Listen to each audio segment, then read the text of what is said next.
I'd like to talk to you today about an ancient landscape. We're here at 42 degrees latitude at the beginning of the California border here. We're in Oregon right now, but as you're descending on Interstate 5 right here, this is the place where you'll first have a view of Mount Shasta. Mount Shasta, 14,000 feet, and in front of it, you'll see a rounded mountain, a more ancient volcano known as Black Mountain, used to be known as Round Mountain. And we're going to take a look at this ancient landscape. I'd like to tell you more about it. So we've moved a little further down Interstate 5 here, and you can still see Shasta with Black Mountain in front of it. And as you'll be descending Interstate 5 further south, you'll see that Black Mountain's going to look taller and taller, and eventually you won't be able to see Shasta anymore. But I wanted to point out something unique about this area. This is a very special area. This area of Interstate 5 is an area where two mountain ranges have come together, two ancient mountain ranges. The Cascades to the east, and to the west, the more ancient Klamath Mountains, a diverse ancient mountain range that our Siskiyous are part of.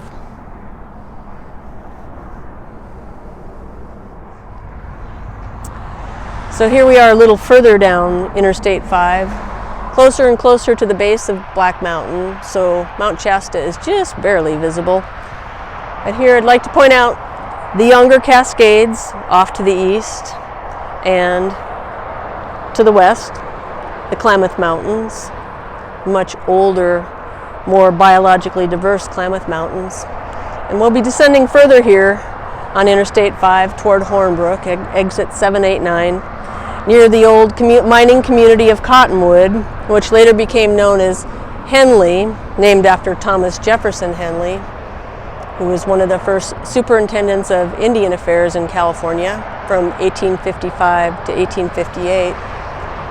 And I'd like to tell you about how two worlds did collide in this area. Two worlds collided geologically as well as culturally thousands of years later. So here we are a little further down Interstate 5. Now we're more in the shadow of Black Mountain now. Can't see Shasta at all anymore. And I'd like to tell you about this area here where we are. We have Black Mountain here in the foreground. To the left or to the east of Black Mountain are the Cascade Mountains. And in the foreground here we have what was once the town of Henley. Before that it was Cottonwood. And to the east of this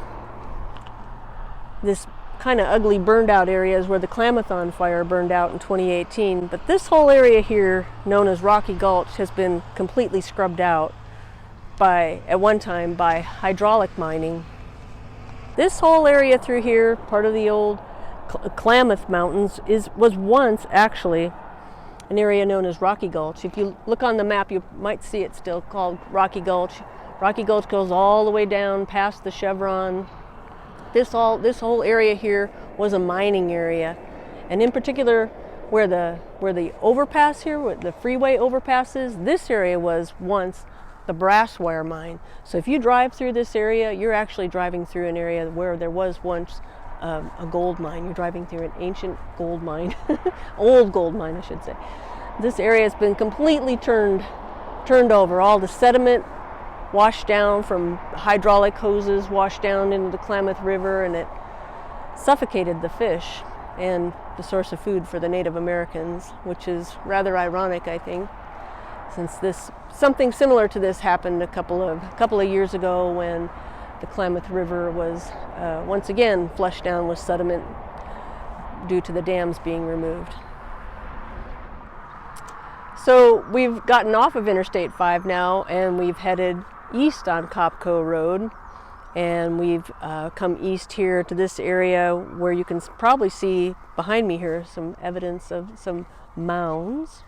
These are actually mine tailings from the Chinese, who took the silt that came down from Rocky Gulch from the brass wire mine. They took this silt, they sifted through it and found more gold.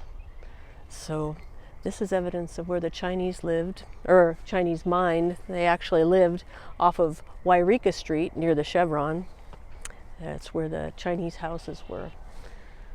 So it's significant, I think, that this area here is now it was the town dump. This was the dump.